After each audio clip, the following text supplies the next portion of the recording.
आज हम class 12th physics की यूनिट 4th के एक क्वेश्चन को सॉल्व करेंगे। तो चलिए अब हम जल्दी से क्वेश्चन को जान लेते हैं। तो क्वेश्चन है, प्रत्यवर्ती धारा परिपथ में प्रतिरोध, प्रतिघात एवं प्रतिबाधा को समझाइए। अर्थात सबसे पहले हमें क्वेश्चन को समझना बहुत जरूरी होता है कि क्वेश्चन क्या कह रहा है, फिर हम उसका आंसर लिखते हैं। तो क्वेश्चन कह रहा है कि प्रत्यवर्ती धारा परिपथ में जो प्रतिरोध और जो प्रतिघात और जो प्रतिबाधा है, इसको हमें परिभाषित करना है कि यह तीनों क्या होते हैं। तो यदि आप हमारे चैनल पर नए हैं तो प्लीज हमारे चैनल को सब्सक्राइब भी कर लें, ताकि इसी प्रकार की वीडियो आपको सबसे पहले उपलब्ध हो सके। तो चलिए अब हम इस क्वेश्चन को सॉल्व करते हैं। तो सबसे पहले हम प्रत्यवर्ती धारा परिपथ में प्रतिरोध की डेफिनेशन जानेंगे कि प्रतिरोध क्या होता है। किसी चालक द्वारा प्रत्यवर्ती धारा के मार्ग में डाले गए अवरोध को उपचालक का प्रतिरोध कहते हैं और प्रतिरोध को आर से व्यक्त करते हैं। अर्थात जो कोई चालक होता है तो प्रत्यवर्ती धारा के मार्ग में जो अवरोध अर्थात उस चालक की प्रत्यवर्ती धारा को रोके तो उसे हम अवरोध बोलेंगे। तो उस अवरोध को उपचालक का प्रतिरोध अर्थात आर कहते हैं।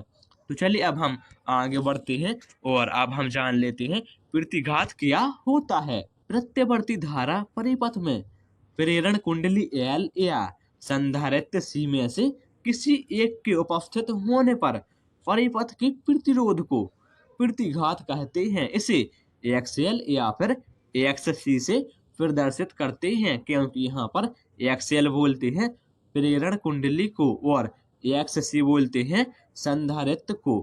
तो यहाँ पर प्रत्यवर्ती धारा परिपथ में प्रेरण कुंडली एल एवं संधारित्र सी में से किसी एक के उपस्थित होने पर जो परिपथ का प्रतिरोध होता है उसी को हम प्रतिघात बोलते हैं और इसे एक्सएल और एक्ससी से प्रदर्शित करते हैं।